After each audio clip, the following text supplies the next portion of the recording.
ముఖ్యంగా మొట్టమొదలు తమ్మిడిహట్టి నుంచి మేడిగడ్డకు ఎందుకు మార్చారు అనే దాని మీద చాలా సేపు డిస్కషన్ జరిగింది. దానికి నేను సవివరంగా సమాధానం చెప్పడం జరిగింది.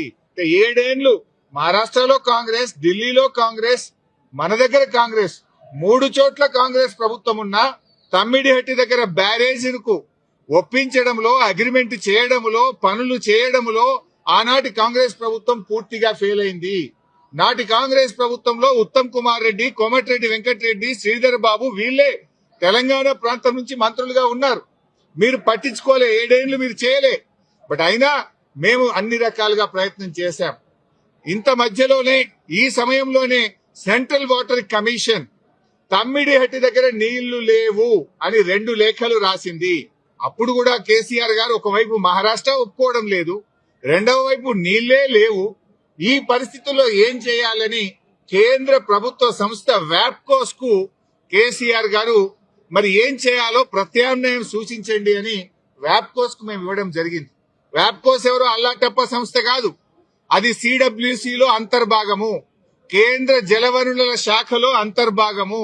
ఆ వ్యాప్కోస్ కి ఇస్తే వ్యాప్కోస్ లైడార్ సర్వే చేసి డీటెయిల్డ్ గా ఎగ్జామిన్ చేసి మాకు మేడిగడ్డ దగ్గర నీటి లభ్యత ఉంటది, అక్కడ ప్రాజెక్టు కట్టుకోండి అని వ్యాప్కోస్ అనే సంస్థ చెప్పింది. ఆ వివరాలు కూడా కమిషన్ కి అందించాం.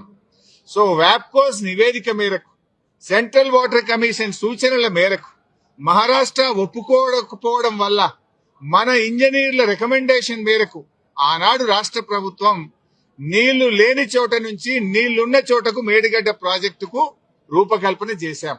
మీరు ఆనాడు నీళ్లు లేని చోట ప్రాజెక్టు ఇరికిచ్చే ప్రయత్నం చేసినారు. 7 ఏళ్లలో మహారాష్ట్రాన్ని ఒప్పించలేకపోయారు.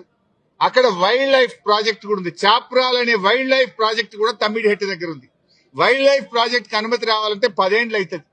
మరి పోరాటాల నుంచి నీళ్ల కోసం ఉద్యమించిన తెలంగాణ ప్రభుత్వం నీళ్ల కోసం మేము వ్యాప్కోస్ యొక్క ఆలోచన మేరకు, సూచనల మేరకు నీళ్లు లేని చోట మీరు ప్రాజెక్టు ప్రతిపాదిస్తే నీళ్లు ఉన్న చోటికి మార్చడం జరిగింది.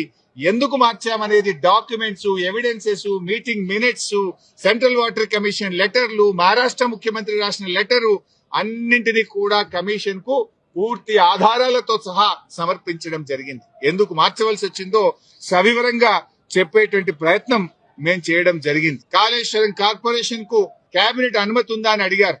కేబినెట్ అనుమతి ఉంది అని స్పష్టంగా వివరాలన్నీ కూడా అందించడం జరిగింది. అదేవిధంగా బ్యారేజీ లొకేషన్ మార్పుల గురించి కూడా అడిగారు. అన్నారం, సుందిళ్ల గురించి అది ప్యూర్లీ టెక్నికల్ డెసిషన్. ఇంజనీర్లు డీటెయిల్డ్ సర్వే ఆధారంగా దేశంలో అనేక ప్రాజెక్టులకు కూడా ఈ రకంగా మారుతుంటాయి. మన నాగార్జున సాగర్ కూడా మారింది, ఎస్ఆర్ఎస్పి ప్రాజెక్ట్ కూడా మారింది. సో అది ఏదన్నా డెసిషన్ బ్యారేజ్ కొంత ముందుకు వెనకకు జరిగేది అది ఇంజనీరింగ్ డిపార్ట్మెంట్ తీసుకోవాల్సినటువంటి నిర్ణయాలు అనేటువంటి విషయాన్ని కూడా కమిషన్ గారు అడిగినప్పుడు మేము చెప్పడం జరిగింది. మొత్తంగా ఈ ప్రాజెక్ట్ లో రిజర్వాయర్ల కెపాసిటీ ఎంత, నీటి నిల్వ సామర్థ్యం ఎంత ఉంది అని అడిగితే 141 టీఎంసీల సామర్థ్యం ఉందని చెప్పి కూడా మేము వారికి చెప్పడం జరిగింది.